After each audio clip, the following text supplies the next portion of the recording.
India news आपके साथ मैं हूं रचना। शुरुआत करेंगे दुनिया की सबसे तेज बुलेटिन न्यूज 222 की, जिसमें हम आपको दिखाएंगे सिर्फ 22 मिनट में देश दुनिया की 222 बड़ी खबर। जी हाँ, बस सिर्फ आप 22 मिनट हमारे साथ बने रहिए, पूरी दुनिया की एक खबर हम आपको देंगे।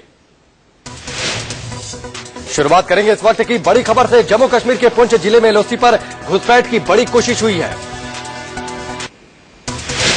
सूत्र बताते हैं कि रात 11:30 बजे केजी सेक्टर के रोशनी आर्मी पोस्ट के पास घुसपैठ की कोशिश हुई। चौकस भारतीय सेना ने घुसपैठ को नाकाम करने की कोशिश की तो आतंकियों ने फायरिंग शुरू कर दी। जवाब में भारतीय सेना ने फायरिंग शुरू की, जो अभी तक जारी है। सीएजी ने दिल्ली में पानी की निकासी और बाढ़ नियंत्रण में बड़े घोटाले का पर्दाफाश किया। अंग्रेजी अखबार ने सीएजी के हवाले से लिखा है कि पानी निकासी को लेकर 2005 में मास्टर प्लान बना था, लेकिन पैनल ने 2012 तक कुछ नहीं किया। सीएजी के मुताबिक बाद में इसे दिल्ली आईआईटी को सौंप दिया गया, लेकिन एजेंसियों से सपोर्ट नहीं मिलने के कारण अब तक काम शुरू नहीं हो पाया है। फ्लड कंट्रोल डिपार्टमेंट ने नसबगढ़ नाले से 2010-2013 के बीच में 8,30,000 क्यूबिक मीटर गाद निकाली थी,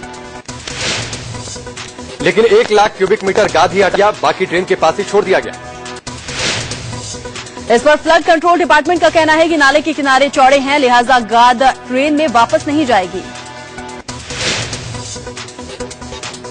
अमेरिका ने एनएसए से बीजेपी की जासूसी कराने के मामले में पहली बार आधिकारिक प्रतिक्रिया दी है। अमेरिका ने उम्मीद जताई है कि इस घटना से दोनों देशों के द्विपक्षीय रिश्तों पर कोई असर नहीं पड़ेगा।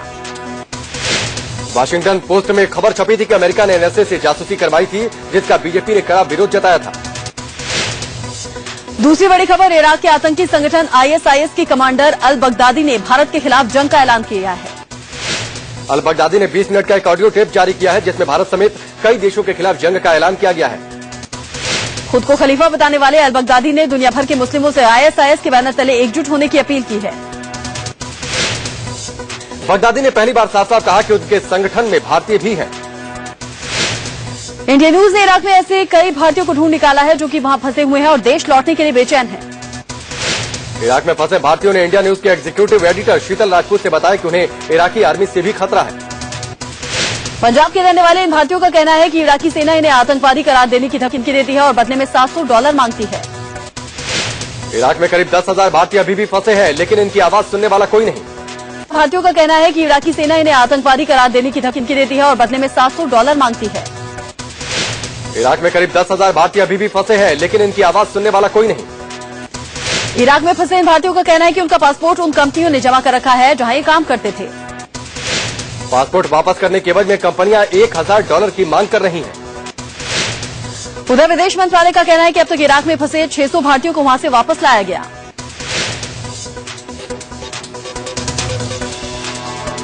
जबकि करीब 900 और भारतीयों को इराक से वापस लाने का काम जारी है। साथ ही विदेश मंत्रालय ने भारी बमबारी के बीच में तिकरित में फंसी 46 भारतीय नर्सों को सुरक्षित बताया है। इराक में पीएम मलिकी की कुर्सी जा सकती है। सुन्नी आतंकियों के मुकाबले के लिए नई सरकार के गठन को लेकर राजनीति शुरू हो चुकी है। अमेरिका और ईरान संकट के बीच में निपटने के लिए ये दोनों साथ आ गए हैं। सूत्रों के हवाले से खबर है कि ईरान ने अपने सुखोई विमानों को बगदाद भेज दिया है। इराकी सेना और आईएसआईएस के बीच जारी भीषण संघर्ष के बीच इराक के सहयोग के लिए अमेरिका और ईरान आतंकियों से साथ मिलकर लड़ेंगे। पुणे की जमन बेकरी बम धमाके मामले में पुलिस को बड़ी कामयाबी मिली है। विस्फोटक सप्लाई करने वाला आतंकी जाहिद हुसैन गिरफ्तार हुआ है। बांग्लादेशी आतंकी जाहिद हुसैन को कोलकाता रेलवे स्टेशन से गिरफ्तार किया गया। मुंबई की पल्लवी पुरकायस्थ हत्याकांड में आज सजा का ऐलान होना है। सोमवार को कोर्ट ने सिक्योरिटी गार्ड सज्जाद मुगल को दोषी करार दिया था। पल्लवी के माता पिता ने सिक्योरिटी गार्ड सज्जाद मुगल के लिए मौत की सजा की मांग की है। 9 अगस्त 2012 को रेप की नाकाम कोशिश के बाद 25 साल की पल्लवी को बिल्डिंग के गार्ड सज्जाद ने मार डाला था। मुंबई का बडाला में रहती थी वकील पल्लवी पुरकायस्थ और सज्जाद उसी बिल्डिंग का गार्ड था। डीयू में पहली कट ऑफ के दाखिले का आज अंतिम दिन है। शुक्रवार को आएगी दूसरी cut off list. Delhi Agra rail route पर आज सेमी हाई स्पीड ट्रेन का ट्रायल किया जाएगा। ये ट्रेन दिल्ली से आगरा के बीच चलाई जाएगी। इस ट्रेन की रफ्तार करीब 150 किलोमीटर प्रति घंटा रहेगी। ये ट्रेन करीब 90 मिनट में दिल्ली से आगरा पहुंच जाएगी। माना जा रहा है कि ट्रायल सफल होने के बाद रेल बजट में इस ट्रेन के परिचालन का ऐलान कर दिया जाएगा। अब खबरें दिल्ली मुंबई की। दिल्ली में आज लगातार दूसरे दिन प्री मानसून की बारिश हो सकती है। आसमान में काले बादल छाए हुए हैं। इससे पहले कल राजधानी दिल्ली में जमकर बारिश हुई। झमाझम बारिश से मौसम खुशगवार हो गया। तपती गर्मी से लोगों को राहत मिली है। दिल्ली के साथ साथ नोएडा और गाजियाबाद में भी राहत की बारिश हुई है। Central Delhi, east Delhi, south Delhi और उत्तम नगर इलाकों में सबसे ज्यादा बारिश हुई। दिल्ली में बारिश तो हुई, लेकिन लोगों को अभी मानसून का इंतजार है। अगले 48 घंटों में दिल्ली में मानसून प्रवेश कर जाएगा। दिल्ली में आनंद पर्वत में कल बारिश में मिट्टी धंसने से एक घर ढह गया। इस हादसे में एक बच्चे की मौत हो गई। 4 लोग गंभीर रूप से जख्मी हुए। पश्चिमी दिल्ली के निहाल विहार में तेज बारिश के चलते गोदाम की दीवार गिरने से 10 साल के बच्चे की मौत हो गई। बच्चे की मां प्लास्टिक गोदाम के पास एक फैक्ट्री में काम करती थी। बच्ची अपनी मां को मकान की चाबी देने के लिए गई थी, तभी हादसा हो गया। मुंबई में आज भी बारिश के आसार हैं। कल की तरह आज भी मुंबई बारिश से पानी पानी हो सकती है। इससे पहले कल मानसून की पहली बारिश में ही मुंबई बेहाल हो गई। करीब 1 घंटे बारिश सड़कें समंदर में तब्दील कर गई। निचले इलाकों में पानी भर गया। सुबह सुबह ही बारिश ने दफ्तर जाने वाले लोगों की मुश्किलें बढ़ा दी। कई जगहों पर घुटने तक पानी भर गया। जलजमाव के चलते मुंबई के कई इलाकों में सड़क पर गाड़ियां फंस गई। कई जगह लोग गाड़ियों को धक्का लगाते हुए देखे गए। सबसे ज्यादा परेशानी अधेरी, हिंद माता, परेल, चकाला जैसे इलाकों में देखने को मिली। यहाँ भारी जलजमाव हो गया। मुंबई में बारिश के बाद सड़क पर जमे पानी को खाली करने के लिए बीएमसी को स्टाफ भारी मशक्कत करते हुए देखे गए। जगह जगह पर बीएमसी ने पंपिंग सेट लगाकर पानी की निकासी की, लेकिन पानी इतना ज्यादा था कि पसीने छूट गए। मुंबई में बुधवार को बारिश ने मुंबईकरों को तो परेशान किया ही, साथ ही नई नवेली मुंबई मेट्रो को भी उसकी पोल खोल दी। इस डिब्बे में लोग किसी तरह खुद को पानी से बचाते नजर आए। लोगों ने मेट्रो में बारिश की यह तस्वीर खूब शेयर की। भारी बारिश के चलते रेलवे ट्रैक पर पानी भर गया। इसका असर लोकल ट्रेनों की आवाजाही पर पड़ा। सेंट्रल लाइन और हार्बर लाइन की ट्रेनें सबसे ज्यादा प्रभावित हुई और कई ट्रेनें 15-20 मिनट की देरी से भी चली। भारी बारिश में बद्रीनाथ हाईवे 30 मीटर से ज्यादा हिस्सा बह गया। इससे बद्रीनाथ हाईवे बंद हो गया। बद्रीनाथ धाम से 15 किलोमीटर पहले लामबगड़ के पास गदेरे के नाले में आई बाढ़ से यह घटना हुई। घटना के बाद प्रशासन ने बद्रीनाथ में लगभग 500 यात्रियों को रोक दिया। हाईवे पूरी तरह से बंद है। हाईवे पर पहाड़ी से आया मलबा और बड़े बोल्डर जमा हो गए। बीआरओ मलबा और बोल्डर हटाने में जुटी है। प्रशासन ने दावा किया है कि आज फिर से बद्रीनाथ के लिए रास्ता खोल दिया जाएगा। मुंबई में आज से 20% पानी की कटौती शुरू हो चुकी है। खराब मानसून की वजह से बीएमसी ने कल इसका ऐलान किया था। मुंबई की झीलों में सिर्फ 36 दिन का पानी बचा है, जिसकी वजह से पानी की किल्लत हो रही है। जबकि कमजोर मानसून के बावजूद नवी मुंबई में पीने के पानी की कटौती नहीं की जाएगी। मुंबई के बाद ठाणे और पुणे समेत कई बड़े शहरों में पीने के पानी की सप्लाई पर कटौती करने की तैयारी चल रही है। मध्य प्रदेश के धार में आज आरएसएस कोर ग्रुप की बैठक होगी। जबकि 5 से 7 जुलाई तक प्रांत प्रचारकों की बैठक होगी। माना जा रहा है कि 8 जुलाई तक चलने वाले संघ की सूत्रों के हवाले से यह भी खबर है कि संघ की बैठक में व्यापम घोटाले में संघ नेताओं का नाम आने से विवाद और भावी रणनीति का मुद्दा भी उठेगा।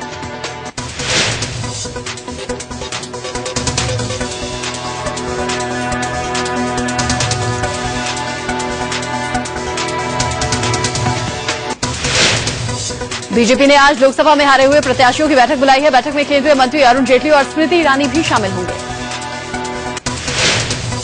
लोकसभा चुनाव में शाहनवाज हुसैन समेत बीजेपी के 145 प्रत्याशियों को हार का मुंह देखना पड़ा था। पीएम मोदी जुलाई में 3 दिन के दौरे पर जर्मनी जाएंगे। जर्मनी की चांसलर एंजेला मार्केल ने मोदी को ब्रिक्स सम्मेलन में हिस्सा लेने से पहले जर्मनी आने का न्योता दिया था। मोदी जर्मनी में 12 से 14 जुलाई तक रहेंगे। सूत्रों के मुताबिक इस दौरान मोदी जर्मनी की बड़ी कंपनियों को भारत में निवेश करने का न्योता देंगे। भारत और जर्मनी के बीच सालाना व्यापार 1,46,700 करोड़ रुपए का है। प्रधानमंत्री नरेंद्र मोदी फेसबुक पर दुनिया के दूसरे सबसे ज्यादा पसंद किए जाने वाले नेता बन गए हैं। फेसबुक पर लोकप्रियता के मामले में सिर्फ अमेरिका के राष्ट्रपति बराक ओबामा ही मोदी से आगे हैं। फेसबुक की सीईओ शेरिंग सैंडबर्ग आज प्रधानमंत्री नरेंद्र मोदी से मुलाकात करेंगी। मोदी के प्रधानमंत्री बनने के बाद किसी बड़ी अमेरिकी कंपनी के एग्जीक्यूटिव की ये पहली मुलाकात होगी। फेसबुक की सीईओ शेरिल सैंडबर्ग का आज राष्ट्रपति प्रणब मुखर्जी से भी मिलने का कार्यक्रम है। वो 5 दिन के भारत दौरे पर आई हैं। बीजेपी ने सरकार और पार्टी के बीच बेहतर तालमेल बनाने की तैयारी कर ली है।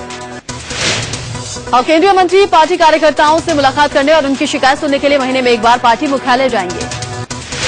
यह फैसला बुधवार को बीजेपी मुख्यालय पर आयोजित एक बैठक में किया गया, जिसमें प्रधानमंत्री नरेंद्र मोदी भी मौजूद थे। बैठक में पार्टी अध्यक्ष राजनाथ सिंह के साथ कई और केंद्रीय मंत्री और बीजेपी के वरिष्ठ नेता मौजूद थे। बैठक के बाद केंद्रीय मंत्री प्रकाश जावड़ेकर ने कहा कि प्रत्येक मंत्री महीने में एक बार पार्टी कार्यालय आएंगे और पार्टी कार्यकर्ताओं की बात सुनेंगे। बैठक में लिए गए इन फैसलों को बीजेपी 15 जुलाई से लागू कर सकती है। जावड़ेकर ने इसे किसी भी लोकतंत्र के लिए एक स्वस्थ परंपरा बताया। महंगाई रोकने के लिए कैबिनेट की आर्थिक कमेटी की अहम बैठक बुधवार को हुई। कैबिनेट की बैठक के बाद केंद्रीय मंत्री रविशंकर प्रसाद ने कहा कि आलू प्याज का स्टॉक अब तय सीमा में ही रह सकेगा। रविशंकर प्रसाद ने कहा कि राज्यों में ये सीमा कितनी तय होगी, ये तय करने का हक राज्यों को दिया गया है। उन्होंने कहा कि अब आलू प्याज के व्यापारी अपने पास तय सीमा में ही स्टॉक रख सकेंगे। राज्य सरकार नए स्टॉक तय करेंगे। सरकार ने आलू प्याज को एपीएमसी एक्ट के दायरे में भी बाहर करने का फैसला किया है। इस फैसले के बाद किसान अब मंडी से बाधा नहीं होगा, वो आलू प्याज कहीं भी बेच सकता है। रविशंकर प्रसाद ने कहा कि ये एक महीने की परेशानी कांग्रेस के 10 सालों के कुशासन के कारण है, जिसे हम ठीक कर रहे हैं। अब खबरें राजनीति की। बीजेपी के संभावित अध्यक्ष अमित शाह की सुरक्षा बढ़ाकर अब जेड कैटेगरी की कर दी गई है। गृह मंत्री राजनाथ सिंह की अगुवाई में 37 जेड+ और 50 से ज्यादा जेड सिक्योरिटी वाले नेताओं की सुरक्षा की समीक्षा हुई। वीवीआईपी सिक्योरिटी की समीक्षा के बाद सरकार ने 10 से ज्यादा नेताओं की सुरक्षा में कटौती का फैसला लिया। हालांकि बजट सत्र के बाद ही इसे लागू करने का फैसला किया गया है, जिससे संसद में हंगामा न हो। केजरीवाल समेत आम आदमी पार्टी के सभी विधायक आज शाम 6:30 बजे राष्ट्रपति प्रणब मुखर्जी से मुलाकात करेंगे। केजरीवाल राष्ट्रपति से दिल्ली विधानसभा भंग करके चुनाव कराने की गुजारिश करेंगे। अरविंद केजरीवाल ने राजनाथ सिंह को चिट्ठी लिखकर बीजेपी पर आम आदमी पार्टी के विधायकों की खरीद फरोख्त की कोशिश का आरोप लगाया। केजरीवाल ने चिट्ठी में लिखा है कि बीजेपी विधायकों की खरीद फरोख्त की कोशिश की जा रही है, जो कि निंदनीय है। शालीमार बाग से आम आदमी पार्टी की विधायक वंदना झा ने बीजेपी के खिलाफ केस भी दर्ज कराया। वंदना झा के मुताबिक बीजेपी की ओर से आए 2 लोगों ने उन्हें मंत्री पद का लालच देकर बीजेपी की सरकार बनाने के लिए कहा। वंदना झा की माने तो दोनों ने बात न मानने पर जान से मारने की धमकी भी दी। वंदना झा के कार्यालय में लगे सीसीटीवी कैमरे में बीजेपी की ओर से आए दोनों लोगों की बातचीत की तस्वीरें कैद हो गई। आप विधायक ने पुलिस को सबूत के तौर पर मुलाकात की सीसीटीवी फुटेज भी सौंपी। नाबालिग से यौन उत्पीड़न के आरोपी आसाराम की जमानत याचिका पर आज सुप्रीम कोर्ट में सुनवाई होगी। आसाराम ने याचिका में सुप्रीम कोर्ट से पॉक्सो के तहत मुकदमा न चलाए जाने की मांग की है। आसाराम का कहना है कि स्कूल सर्टिफिकेट के मुताबिक पीड़िता नाबालिग नहीं है। सहारा प्रमुख सुब्रत रॉय की जमानत याचिका पर भी आज सुप्रीम कोर्ट में सुनवाई होनी है। सुप्रीम कोर्ट सहारा श्री की जमानत को लेकर अपनी शर्त पर कायम है। सुप्रीम कोर्ट ने सहारा प्रमुख के 5,000 करोड़ की नकदी और 5,000 करोड़ की बैंक गारंटी जमा कराने के निर्देश दिए। एम्स प्रशासन ने सुनंदा पुष्कर की पोस्टमार्टम रिपोर्ट में बदलाव के लिए दबाव के आरोपों को खारिज किया है। एम्स ने कहा कि डॉक्टर सुधीर गुप्ता के बयान बेबुनियाद है और रिपोर्ट में कोई छेड़छाड़ नहीं हुई। एम्स प्रशासन ने डॉक्टर गुप्ता पर कार्रवाई के भी संकेत दिए हैं। सुनंदा पुष्कर मामले में केंद्रीय स्वास्थ्य मंत्री डॉक्टर हर्षवर्धन ने कहा कि इस बाबत एम्स के डायरेक्टर से जांच रिपोर्ट मांगी गई है। हर्षवर्धन ने कहा कि रिपोर्ट आने के बाद ही कुछ फैसला लिया जाएगा। एम्स के फॉरेंसिक विभाग प्रमुख डॉक्टर सुधीर गुप्ता ने दावा किया था कि उन पर पोस्टमार्टम रिपोर्ट बदलने का दबाव था। डॉक्टर गुप्ता ने इस बाबत स्वास्थ्य मंत्रालय और कैट से भी शिकायत की है। शंकराचार्य स्वामी स्वरूपानंद सरस्वती ने साईं बाबा के खिलाफ एक और विवादित टिप्पणी दी है। शंकराचार्य ने साईं को अयोग्य करार देते हुए कहा कि उनकी पूजा करने से उल्टा फल मिलेगा। साईं पर दिए शंकराचार्य के विवादित बयान को लेकर गाजियाबाद में धर्म संसद का आयोजन किया गया। धर्म संसद में सैकड़ों संत और कई महामंडलेश्वर पहुंचे। धर्म संसद ने साईं पर शंकराचार्य के बयान को सही ठहराया। एमपी में व्यापक घोटाले को लेकर कांग्रेस ने विधानसभा परिसर में बुधवार को जमकर हंगामा किया और शिवराज सिंह चौहान के इस्तीफे की मांग की। कांग्रेस ने व्यापक घोटाले की सीबीआई जांच की मांग भी की। एमपी के सीएम शिवराज सिंह चौहान ने ऐलान किया है कि अगर घोटाले में उन पर आरोप साबित हुए तो वो संन्यास ले लेंगे। शिवराज ने कहा कि कांग्रेस सिर्फ उनकी छवि खराब करना चाहती है। अब खबरें क्राइम की। यूपी के आगरा में बेखौफ अपराधियों ने पुलिस पर फायरिंग कर दी। फायरिंग में गोली लगने से एक सिपाही की मौत हो गई। आगरा के मलपुरा में अपराधी हवा में फायरिंग कर रहे थे, तभी पुलिस पार्टी वहां पहुंची थी। वारदात में इलाके के नामी बदमाश लाखन यादव का नाम बताया जा रहा है, जिसकी धरपकड़ के लिए पुलिस ने कई टीम बना दी है। महाराष्ट्र के जलगांव में 5 युवकों ने एक महिला से गैंगरेप किया। 5 आरोपी महिला को जबरदस्ती वैन में उठाकर खेत में ले गए और वहां गैंगरेप को अंजाम दिया। यूपी के कन्नौज में एक पिता पर सौतेली बेटी से रेप का आरोप लगा है। बताया जाता है कि नाबालिग लड़की प्रेग्नेंट हो गई थी। एक नर्सिंग होम में गर्भपात के दौरान मामले का खुलासा हुआ। लखनऊ में 19 साल के एक लड़के के शरीर पर केरोसिन डालकर जिंदा जला दिया गया। पीड़ित लड़के का आरोप है कि जिसने उस पर जानलेवा हमला किया उसकी बेटी से वो प्यार करता था और शादी करना चाहता था। यूपी के प्रतापगढ़ में अपनी प्रेमिका से मिलने गए हिस्ट्री शूटर की लोगों ने पीट कर हत्या कर दी। आगरा में बदमाशों ने कांस्टेबल की गोली मारकर हत्या कर दी। यूपी के रायबरेली रेल कोच फैक्ट्री के कैंपस में एक टेक्नीशियन की पत्नी और उसके 3 साल के बेटे का शव मिलने से सनसनी फैल गई। बताया जा रहा है कि टेक्नीशियन विनोद जब फैक्ट्री से लौटा तब घर में उसने पत्नी और बेटे का शव देखा। यूपी के लखीमपुर में मोबिल ऑयल के गोदाम में भीषण आग लग गई। फायर ब्रिगेड की 3 गाड़ियों ने घंटों की मशक्कत के बाद आग पर काबू पाया। दिल्ली के ओखला इंडस्ट्रियल एरिया की संजय कॉलोनी में लगातार दूसरे दिन अवैध मकानों पर बुलडोजर चलाया गया। एमसीडी ने 100 से भी ज्यादा अवैध मकान गिराए। लोगों का आरोप है कि एमसीडी बिना नोटिस के कार्रवाई कर रही है। मुंबई से सटे नौघर में एक शख्स को फ्लैट दिलाने के नाम पर मारपीट की गई। 17 जून को भंडूप में 3 लोगों ने इस वारदात को अंजाम दिया। 15 दिन के बाद पुलिस ने तीनों आरोपियों को गिरफ्तार कर लिया। यूपी के बिजनौर में आदमखोर बाघिन ने एक लड़के को मार डाला। सुप्रीम कोर्ट ने माना है कि दहेज प्रथा विरोधी कानून का मिसयूज हो रहा है। सुप्रीम कोर्ट ने हिदायत दी है कि दहेज उत्पीड़न केस में आरोपी की गिरफ्तारी सिर्फ जरूरी होने पर ही हो। कोर्ट ने कहा है कि दहेज प्रताड़ना कानून इसलिए बनाया गया कि महिलाओं को प्रताड़ना से बचाया जा सके, लेकिन कई बार लोग इस गिरफ्तारी का हथियार बना लेते हैं। महिलाओं का रेप करवाने की धमकी देने वाले टीएमसी सांसद तपस पाल को पार्टी ने माफ कर दिया। टीएमसी अब तपस पाल के खिलाफ कोई कार्रवाई नहीं करेगी। गोवा के जिन मंत्रियों और विधायकों का ब्राजील जाना रद्द हो गया था वो बुधवार को फुटबॉल वर्ल्ड कप देखने ब्राजील रवाना हो गए। अंग्रेजी अखबार मुंबई मिरर में छपी खबर के मुताबिक गोवा के 2 मंत्री और 4 विधायकों ने बुधवार सुबह एमिरेट्स एयरलाइंस की ब्राजील की उड़ान पकड़ी है। अंग्रेजी अखबार मुंबई मिरर के मुताबिक सभी मंत्री और विधायक फ्रांस से जर्मनी के बीच का क्वार्टर फाइनल और सेमीफाइनल मैच देखेंगे। इन सभी विधायकों और मंत्रियों का 89 लाख रुपए का पूरा खर्च स्पोर्ट्स अथॉरिटी ऑफ गोवा ने ही लिया है। ब्राजील के लिए उड़ान भरने वालों में गोवा के power minister Milind Naik, fisheries minister Avertano Furtado, विधायक बेंजामिन सिल्वा, ग्लेन टेक्लो, माइकल लोबो और कार्लोस अल्मेडा शामिल। गोवा के पावर मिनिस्टर मिलिंद नाइक ने कहा है कि स्पोर्ट्स अथॉरिटी ऑफ गोवा ने पेमेंट पहले ही कर दी थी और वो वापस नहीं मिल सकती थी। उन्होंने कहा कि मंत्री विधायकों ने इस टूर के लिए खर्च होने वाले पैसे सरकार को चुकाने का फैसला किया है। सरकारी नौकरियों में धांधली के मामले को लेकर एसएससी को भंग करने की मांग पर जन चेतना पार्टी के कार्यकर्ताओं पर पुलिस ने लाठियां भांजी। इस लाठीचार्ज के विरोध में पार्टी के अध्यक्ष और पूर्व केंद्रीय मंत्री विनोद शर्मा ने गिरफ्तारी दी। बाद में उन्हें रिहा कर दिया गया। एसएससी भंग करने की मांग को लेकर पूर्व केंद्रीय मंत्री पंचकुला स्थित एसएससी के दफ्तर पर धरना दे रहे थे। इसी दौरान उनके समर्थकों के साथ पुलिस ने मारपीट की, जिसके विरोध में उन्होंने गिरफ्तारी दी। बाद में उन्हें रिहा कर दिया गया। पूर्व केंद्रीय मंत्री पंचकुला स्थित एसएससी के दफ्तर पर धरना दे रहे थे। इसी दौरान उनके समर्थकों के साथ पुलिस ने मारपीट की, जिसके विरोध में उन्होंने गिरफ्तारी दी। बाद में उन्हें रिहा कर दिया गया। सरकारी नौकरियों में हो रही धांधली को लेकर विनोद शर्मा एसएससी के चेयरमैन से मिलना चाह रहे थे, लेकिन पुलिस ने उन्हें नहीं मिलने दिया। इसी के बाद हंगामा खड़ा हो गया। इससे पहले हरियाणा में सरकारी नौकरियों में धांधली का विरोध करते हुए जनचेतना पार्टी के अध्यक्ष और पूर्व केंद्रीय मंत्री विनोद शर्मा ने अपने समर्थकों के साथ मार्च निकाला। विनोद शर्मा ने एसएससी कमीशन की तुलना साइमन कमीशन से की और चेतावनी दी कि जब तक कमीशन भंग नहीं किया जाता उनका विरोध जारी रहेगा। पूर्व केंद्रीय मंत्री और जनचेतना पार्टी के अध्यक्ष विनोद शर्मा पंचकुला में पार्टी के युवा कार्यकर्ता सम्मेलन में भी शामिल हुए। सम्मेलन में विनोद शर्मा ने कहा कि इसका मकसद इंटरव्यू सिस्टम को खत्म कर युवा वर्ग को उनके हकों के लिए आगे बढ़ाना है। चेतावनी के लहजे में विनोद शर्मा ने कहा कि अगर मांगने पर भी युवाओं को उनका हक नहीं मिलता है तो जनचेतना पार्टी नया आंदोलन छेड़ देगी। विनोद शर्मा ने युवाओं का आह्वान करते हुए नया नारा दिया, अभी नहीं तो कभी नहीं। अखिलेश सरकार ने यूपी में बिजली सप्लाई का नया फॉर्मूला तय किया है। लखनऊ, वाराणसी, नोएडा में अब 24 घंटे बिजली मिलेगी। तो वहीं आजमगढ़, कन्नौज, इटावा, मैनपुरी और रामपुर में बिजली कटौती की जाएगी। यूपी के ग्रामीण इलाकों में रोजाना 10 घंटे, जिला मुख्यालयों में 15 घंटे और मंडल मुख्यालयों में 20 घंटे बिजली सप्लाई के आदेश दिए गए। यूपी के लोगों को बिजली का झटका लगना तय है। अखिलेश सरकार ने बिजली की दरों को बढ़ाने का फैसला किया है। ऊर्जा विभाग के सूत्रों के मुताबिक सरकार ने 10 से 15% बिजली की दरों को बढ़ाने पर अपनी सहमति दे दी है।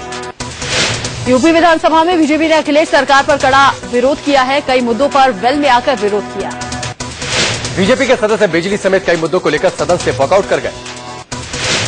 यूपी के सीएम अखिलेश यादव ने कल्याणपुर थाने में top history sheeter Pradeep Tiwari को प्रदेश लोहिया वाहिनी का अध्यक्ष बनाया है। प्रदीप तिवारी पर कानपुर के अलग अलग थानों में चोरी, लूट, मारपीट के कई मामले दर्ज हैं। कैट की रिपोर्ट में यूपी की मायावती सरकार में 500 करोड़ का घोटाला सामने आया है। मायावती के शासनकाल में दलित महापुरुषों के नाम पर 5 स्मारक बनाए गए थे। यूपी में करोड़ों रुपए के इलेक्ट्रिक घोटाले में पूर्व बीएसपी सरकार के 2 मंत्रियों समेत कुल 12 आरोपियों पर घूसखोरी के आरोप तय किए गए। पूर्व मंत्री बादशाह सिंह पर 5 करोड़ और चंद्रदेव राम पर 2 करोड़ रुपए घूस लेने का आरोप है। केंद्रीय शहरी विकास मंत्री वेंकैया नायडू ने आज सभी राज्यों के आवास मंत्रियों और आवास सचिवों की बैठक बुलाई है। बैठक में अगले 8 साल में सभी को घर उपलब्ध कराने की प्रधानमंत्री मोदी की योजना पर विचार विमर्श किया जाएगा। सेना प्रमुख जनरल विक्रम सिंह 4 दिन की चीन यात्रा पर हैं। साथ ही जनरल विक्रम सिंह आज पीपल लिबरेशन आर्मी के अधिकारियों से भी बात करेंगे। बजट में राहत की उम्मीद कम है, इनकम टैक्स छूट बढ़ेगी पर ज्यादा नहीं। वित्त मंत्रालय की रिपोर्ट के मुताबिक टैक्स छूट 5 लाख रुपए होने पर टैक्स कलेक्शन में 60 से 70 हजार करोड़ की कमी आएगी। आयकर छूट 4 लाख रुपए होने पर नुकसान 40 से 45 हजार करोड़ रुपए का है। एचपी इंडिया ने अपने प्रोडक्ट की ऑनलाइन खरीदारी के दौरान लोगों को सावधान रहने को कहा है। पति से मिलने गई एक भारतीय महिला सुत्रमोल ने दुबई में एक रेडियो स्टेशन पर एक बड़ी प्रतियोगिता जीती है। सुत्रमोल ने दुबई में रेडियो पर चल रही प्रतियोगिता में 2500 स्क्वायर फीट जमीन जीती। नाइजीरिया में सेना ने स्कूली छात्राओं को अपहरण करने वाले आतंकी संगठन बोको हरम के प्रमुख आतंकी को गिरफ्तार कर लिया है। नाइजीरियाई सेना ने बयान जारी कर कहा कि गिरफ्तार किया आतंकी बाबू जियारी बोको हरम के लिए खुफिया जानकारियां जुटाता था। संयुक्त राष्ट्र ने घाना के एक सैन्य अधिकारी देलाली जॉनसन साकी को भारत पाक नियंत्रण रेखा से संबंधित संयुक्त राष्ट्र सैन्य पर्यवेक्षकों का प्रमुख नियुक्त किया है। कश्मीर पर बना संयुक्त राष्ट्र का मुख्यालय हर साल नवंबर से अप्रैल तक इस्लामाबाद में और मई से अक्टूबर तक श्रीनगर में रहता है।